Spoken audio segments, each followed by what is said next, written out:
Now, mind you, the love in the subject that they're talking about in both the video with Just Hilarious and this video with Teyana Taylor, they're talking about a very serious thing and some serious relationships. And look how they appearing on camera. Look how they talking to the camera. Look how arrogant they come across. This, like, y'all need to stop doing your own PR. Stop doing your own PR. This is terrible PR. It doesn't. It just really comes off as super arrogant. It comes off as tone deaf, and it's like the way you supposed to talk about a past relationship is you're supposed to just speak on the good parts. Say, hey, we have a good relationship and stuff like that. I wanted things to stay private and leave it at that. She's talking about let me get my back blown out in peace. So anyway, I'm gonna take myself off screen and we're gonna bring it back. And yeah. Before you even have to take it to court. I'm not negotiating nothing. I don't want to boom, boom, boom, boom. Now we got to go to court. Cool. We'll go to court because we can't figure it out. He won't show up to mediation. I'm stuck paying for that. Bet. Cool. We got to go to court. My biggest mistake, but something that I don't regret, was giving him the amount of grace that I gave him, because it only backfired on me. It only backfired on me because I gave a man grace who didn't give it back. So for y'all sitting there saying she want to see the father of her children in jail, I'm literally getting threats by grown men. I'm bring back. Okay? What if I want to get my back blown out in peace? You think I got time to talk about a divorce that's a year old? That's a year old, y'all. Let's be fucking for real. Let's be real. And I'm like just so irritated because I didn't want none of this to come out from the beginning. So when people saying, for everybody that's saying, oh, well, this y'all celebrities, this is what come with it. No divorce stuff is private. It can absolutely stay private if you allow it to stay private. I'm gonna give you one even better. We went to mediation that he did not show up to. Mediation avoids you from going to court. Sorry, my phone's dying. Mediation is for you to figure it out before you even have to take it to court. I'm not negotiating nothing. I don't want to boom, boom, boom, boom. Now we got to go to court.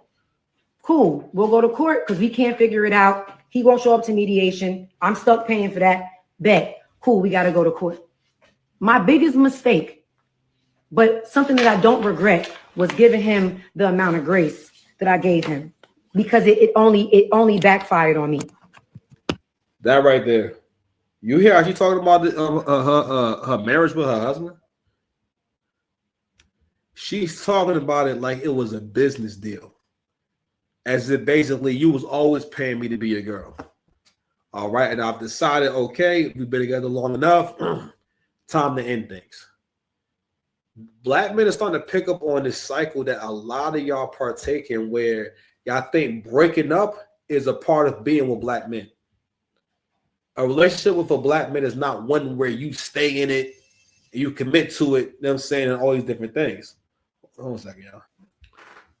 So there's a few other things that I wanted to point out, and I guess these stories in a way is really enlightening for the community. I'm like, yo, and even for the women, this is how y'all look. And in those comment sections, you hear women making arguments about, look at these men commenting in the comment section as if you will ever have that much money and access. Everyone has something to lose. No, like why do you think of a man? You think a man who makes way less money can afford to lose assets, lose a house that he bought, lose cars that he purchased? You think that he could just? They definitely couldn't take it. The point is that someone lost something.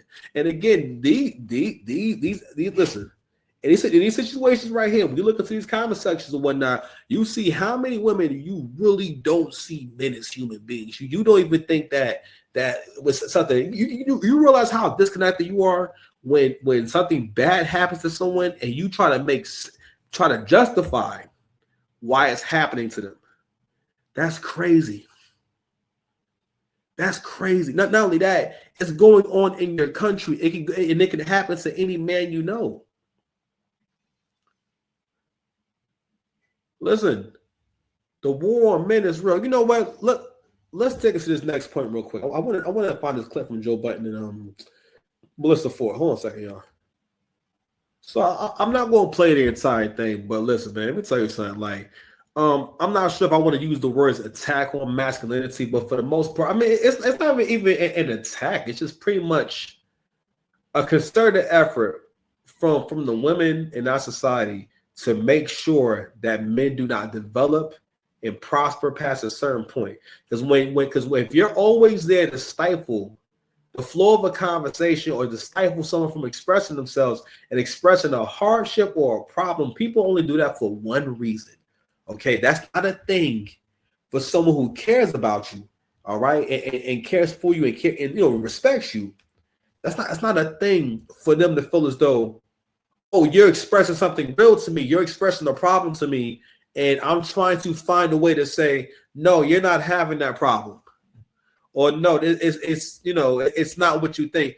If you will tell a woman what's going on with you, you will tell a woman you'll be over there falling apart in front of her. If it's something that makes her uncomfortable or something that makes her feel as though she's in the wrong, or if she gets into that space, and that's why it's really important. So you got to really, really don't allow yourself to sweat in front of your woman or get angry or upset in front of your woman. Because for the most part, it becomes tough to it becomes tough to maintain the moral high ground, and it becomes tough to avoid having one of those bad moments. Because what it really is that women kind of want to see you crash out. Like women and kids want to see you crash out a little bit. If you think about if you're a dad or you're a husband or you got women and kids in your life and whatnot, you find yourself always feel like why are you doing that?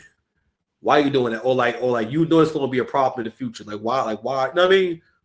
What's going on with you type shit? You feel me? And I was talking to my best friend earlier. We were talking about like, yo, like be with your kids. And your kids will see you on the phone and start basically just doing stuff to get your attention or doing stuff to get you to interact with them. Because it's about interaction at the end of the day. You know what I mean? So anyway, so I'm going to go ahead and play. So they were reacting to the Anthony Mackie interview that went viral, and Anthony Mackie, I mean, he wasn't saying anything that was super tough. He wasn't saying it was one of these things where I think it started off. Sometimes when women get upset and wind up in these conversations, they don't mean to be in the conversation because they kind of just want to talk shit. Even the smartest women just want to talk a little bit of shit. And what can happen is she might just want to talk shit, but if she's talking to a guy, she may not realize, hey, this is a serious topic to this guy, so this is not really just a I could just talk kind of thing. You know what I'm saying? Like that wasn't what was going on. It was a serious subject, and she was having a tough time. Rather than just saying, "Hey, listen, I didn't mean it like that," or "Listen, just trying to meet him halfway and whatnot." What she wants to do in this conversation is they start getting into the man versus bear conversation, because it started after this. They got to the man versus bear conversation, and she started going into this whole tirade and telling this personal story about SA. And every man made a good point about, every woman has an SA story, or they just conveniently all have an SA story that they can point to. So Melissa Ford she talks about this experience she had when she was 8 years old, which again, it was like, it started off with Mr. Mackey's statement on its masculinity under attack in this country.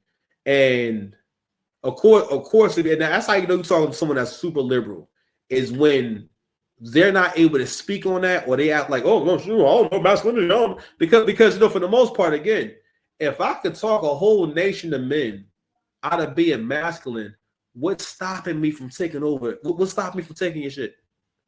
What stops me? What's gonna make me afraid of you? Anywho, let me play this clip, all right? Conversation with Melissa Ford on their podcast, in this idea of man versus bear, supplanted by Anthony Mackie's conversation in regards to men now lacking masculinity in modern times today. In the past 20 years, we've been living through the death of the American male. Come on. They have literally killed masculinity in our homes and our communities for one reason or another. But I raised my boys to be young men. Good. And however you feel about that, you feel about that. Right. But my boys will always be respectful. They will always say, yes, sir, yes, ma'am. No, sir, no, ma'am. They will always say thank you. They will always open the door for a lady. They will always make sure. You know what's funny is that like everything that he mentioned in terms of what he's doing to help them be good men, which they aren't negative things, but even in this interview, everything he's saying is something that makes them subservient, obedient, and easy to deal with and easy to control. Don't get me wrong. You have to have good followership, right? But I guess with these conversations, I'm always curious of, do black men think about what's needed for us to move forward? And it's not about having any kind of tyranny or any hostile takeover. It's more so about black men having families and having households where they're leading the household, where they're the head of their household. And they do not have a woman beside them that is plotting against them, or someone who is always stagnating every conversation that could move things forward. He wants to he sees an opportunity to make some money in the long term. He needs a little cooperation from you. You ask him, what makes you qualified, King? And he said, you ain't qualified, Queen. And then it goes on like that for a while. Right? I keep forgetting to use my damn soundboard, son. Turn my shit up. No sass. Oh man. If I snap my fingers, you forget that you were ever gay.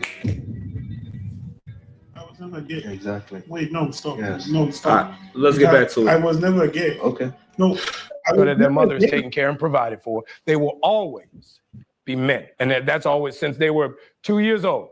Every time I left for a job, I tell my 15-year-old, you're the man of the house. You make sure these doors are locked every night. This alarm is on. You text me or you call me every night before you go to bed and you wake up. I love that. Because we're men. If I'm not there to protect, he got to be there to protect. Because you can have all the money in the world, climb through the window.